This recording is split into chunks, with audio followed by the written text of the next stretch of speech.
प्रिय शिक्षार्थियों, आप सभी को मेरा नमस्कार। NIOS के स्टूडियो में आप सभी का हार्दिक स्वागत एवं अभिनंदन। मैं डॉक्टर नंदन कुमार तिवारी, सहायक आचार्य एवं ज्योतिष विभागाध्यक्ष उत्तराखंड मुक्त विश्वविद्यालय हल्द्वानी से आप सभी के लिए व्याख्यान के साथ समुपस्थित हूँ।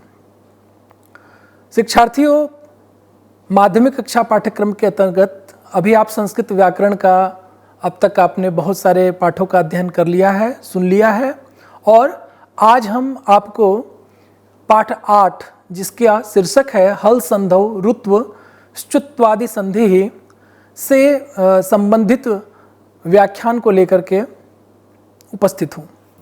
अत्र पूर्व पाठे स्वर संधि आलोचितः। स्वर संधि चेव अच संधिरपि कथ्यते। स्वर संधि एव अच संधि भवति। अवगतम? संहितायाम इत्यधिकारे पठितानि सूत्राणि अच संधि सूत्राणि इति गण्यन्ते। तयोर वावचि संहितायाम इति सूत्रस्थम संहितायाम इति पदमपि अधिककृतम्। अयम् अधिकारः अ इति अष्टाध्याय्याः अन्तिमं सूत्रं यावद् अस्ति। अस्मिन् संहिताधिकारे व्यञ्जनम् अर्थात् हलम् उद्दिश्य कार्यं विधीयते। एकस्य व्यञ्जनस्य अपरव्यञ्जनत्वेन परिणामः अत्र भवति। अत्र व्यञ्जनेषु अर्थात् हल्सु अनुस्वारः, अनुनासिकः विसर्गः, जिह्वा मूलीयः, उपध्मानीयः एते अपि गण्यन्ते। तस्मात् हल् संधिः इत्यनेन एतेषां समेषाम् अपि परिवर्तनं बोध्यते। तथापि विशिष्य बोधाय कदाचित् हल संधिः, विसर्ग संधिः, अनुस्वार संधिः इत्यादि प्रदेशाः भवन्ति।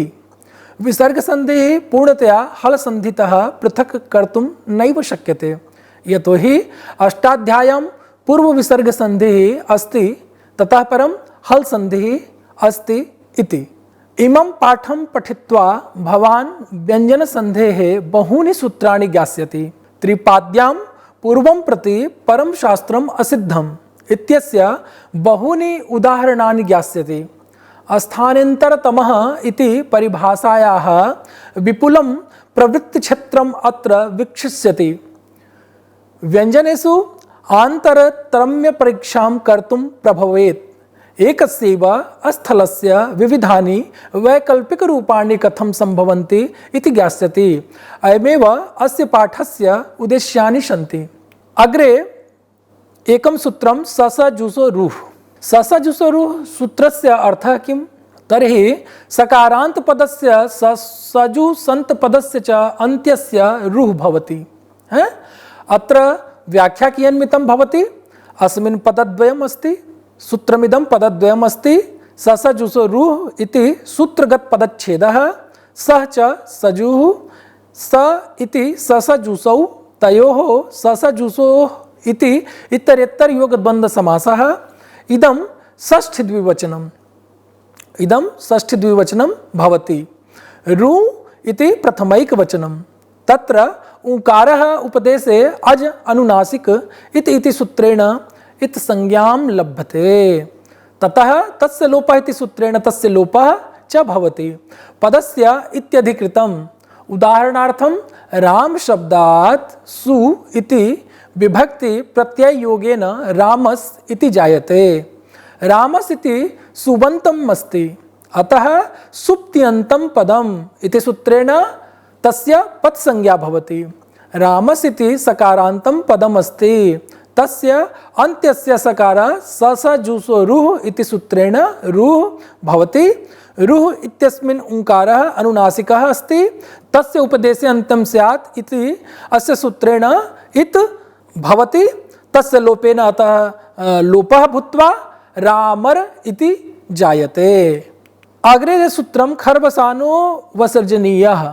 अस्य सूत्रस्य अर्थः किम्? खरि अवसाने च परे पदान्तस्य रेफस्य विसर्गः स्यात्। अस्य सूत्रस्य व्याख्या कियन्मितं भवति? विधिसूत्रमिदं। द्वे पदे अस्मिन् सूत्रे खर्वसानयोः विसर्जनीयः इति सूत्रगत पदच्छेदः, खर् च अवसानं च इति खर् अवसाने, तयोः खर्वसानयोः इति इतरेतर योगद्वन्द्व समासः भवति। अत्र पदस्य इत्यधिकृतं रो रि इति सूत्रात् रः इति षष्ठ्यन्तं पदम् अनुवर्तते। पदयोजना इदमेव क्रियते। खरि अवसाने च पदस्य रः विसर्जनीयः। अत्र पदस्य रः इति समान विभक्तिकं पदद्वयम्। पदस्य इति विशेष्यं रः इति विशेषणम्। अतः तदन्त विधिना रेफान्त पदस्य इति लभ्यते। तत्रापि रेफान्त पदस्य इति अल् समुदाय बोधकात् स्थान षष्ठी श्रूयते। अयमेव अलोन्त्यस्य इति परिभाषया रेफान्तस्य पदस्य अन्त्यस्य इति अर्थो लभ्यते। उदाहरणार्थं रामः। विसर्जनीयस्य सः। अस्य सूत्रस्य अर्थः किं? तर्हि खरि विसर्जनीयस्य सः स्यात्। इदं सूत्रमपि विद्धसूत्रम्। अस्मिन् सूत्रे द्वे पदे स्तः विसर्जनीयस्य सः सकारः इति तदर्थः। पदस्य इति अधिकृतं खर्वसानयोर् विसर्जनीयः इति सूत्रात् खरि इति एकांशः अनुवर्तते। स च मण्डूकप्लुत्या आयाति। मण्डूकाः यथा उत्प्लुत्य गच्छन्ति तथा क्वचित् पदानि अपि कानिचित् सूत्राणि त्यक्त्वा उत्प्लुत्य गच्छन्ति। अर्थात् यत् पदम् अनुवर्तते तत् स्वस्थानतः यावत् दूरं गच्छति तावत् यदि क्रमशः सर्वेषु सूत्रेषु न गृह्यते परन्तु परवर्तीषु क्वचित् गृह्यते तदा तत्पदं मण्डूकप्लुत्या गच्छति इति कथ्यते। उदाहरणार्थं रामः शेते इत्यत्र विसर्गात् परं खर अस्ति। अतः विसर्जनीयस्य सः इति प्रकृतिसूत्रेण विसर्गस्य नित्यं सकारः प्राप्तः।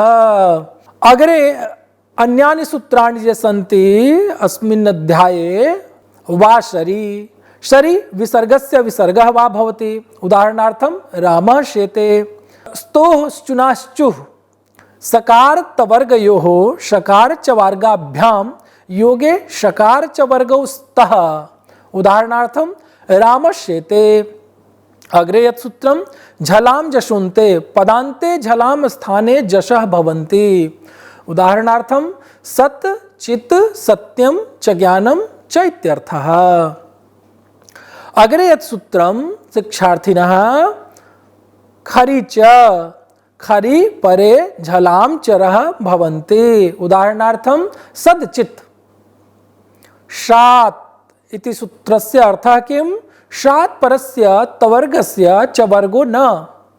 उदाहरणार्थं विष्णुः प्रश्नः इत्यादिनाम्।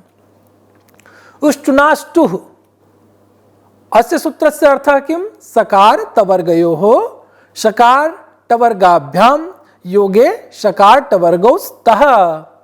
यरोनुनासिके अनुनासिको वा। अस्य सूत्रस्य अर्थः कियन्वितं जायते? पदान्तस्य यरः अननुनासिके परे अनुनासिकः वा भवति। उदाहरणार्थं एतन्मुरारिः। अयमेव अन्यानि सूत्राणि प्रतिपादितानि। अग्रे यत् सूत्रं तोर्लि। लकारे परे तवर्गस्य परसवर्णः भवति। उदाहरणार्थं तल्लयः। झरो झरि सवर्णे हलः परस्य झरः वा लोपः। सवर्णे झरि परे। उदाहरणार्थं उत्थानम्। अयमेव उत्थानं शब्दस्य निर्माणं भवति। अग्रे यत् सूत्रं झयो होन्तरस्याम्। झयः परस्य हस्य पूर्वसवर्णः वा भवति। छत्वं मीति वाच्यम्। अस्य सूत्रस्य अर्थः सश्छोटी इति सूत्रे अटि इत यदुक्तं तद् विहाय अमीति वक्तव्यम् इति वार्तिकार्थः। अर्थात् झयः परस्य शकारस्य विकल्पेन छत्वं भवति अमि परे इति। अट इति प्रत्याहारस्य यमङ्गणनम् इति सूत्रस्य मकारं यावत् परिधिः वर्धनीयः इति। अस्य पाठस्य सारांशः इदमेव अवगम्यते। इदं सन्धि प्रकरणम् असिद्धकाण्डे अवस्थितम्। अतः अत्र पूर्वं प्रतिपरम सूत्रम असिद्धम अस्ति। तेन कदा सूत्रस्य प्रवृत्तिः भवतीति निर्णयाय सूत्राणां पौर्वापर्यक्रमः अवश्यं ज्ञातव्यः। तदर्थम् असिद्ध कांडस्य अष्टाध्यायीक्रमेण कंठस्थीकरणं बहु व्युत्पत्तिवर्धकम् अस्ति। अस्मात् कारणात् अस्य ज्ञानं परमावश्यकम्।